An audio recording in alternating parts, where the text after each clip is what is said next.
Merci. Thank you. Honorable président des assemblées des Sénats et honorable chef de délégation, mesdames et messieurs distingués participants, en vous rang grade, titre, tout protocole observé. Mesdames et messieurs, Son Excellence, Monsieur Sévon Tepe Kojo Adedi, président de l'Assemblée nationale togolaise, aurait bien voulu participer personnellement à la présente conférence interparlementaire, mais empêché par un agenda national de haut niveau, il m'a fait honneur de le représenter et de vous délivrer le message que voici. Mesdames et messieurs, c'est avec une profonde préoccupation que je m'adresse à vous aujourd'hui, alors que notre monde est confronté à des crises d'une ampleur sans précédent. Les défis que nous rencontrons ne sont pas seulement les préoccupations nationales, mais des questions qui transcendent les frontières.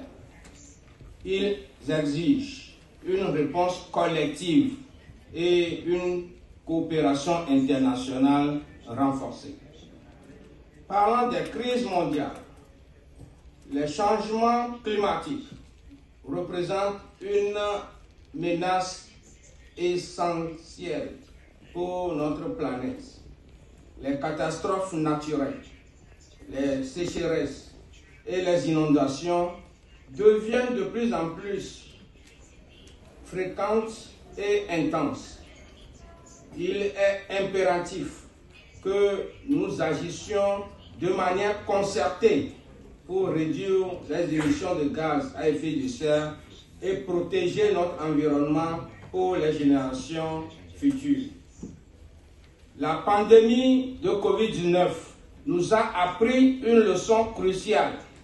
La santé d'un pays est inextricablement liée à celle des autres.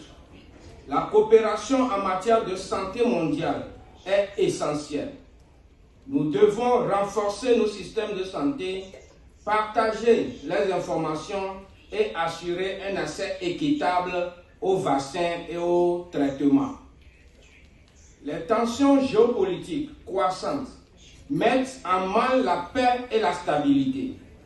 Les conflits armés, les crises humanitaires et les déplacements des populations exigent une réponse unie. Nous devons promouvoir le dialogue et la diplomatie pour résoudre ces conflits et éviter une escalade des violences. Les crises économiques résultant de la pandémie et des conflits géopolitiques ont exacerbé les inégalités.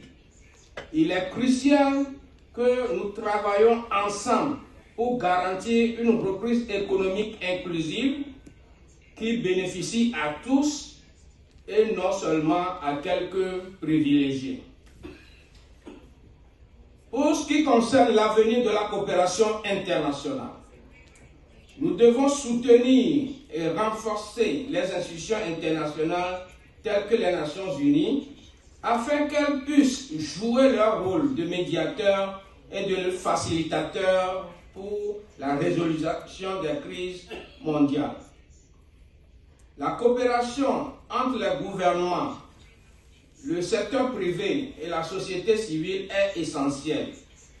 Ensemble, nous pouvons innover et trouver des solutions durables aux défis auxquels nous sommes confrontés.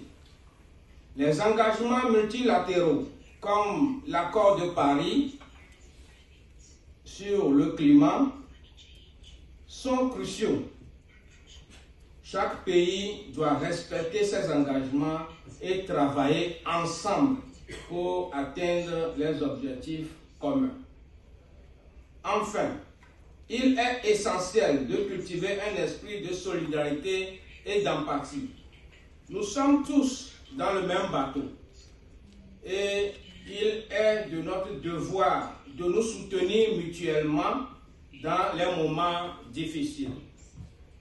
En conclusion, honorable président, des assemblées et des sénats, les chefs de délégation, mesdames et messieurs distingués participants, mesdames et messieurs, les crises mondiales que nous affrontons aujourd'hui ne peuvent être résolues que par la coopération internationale renforcée.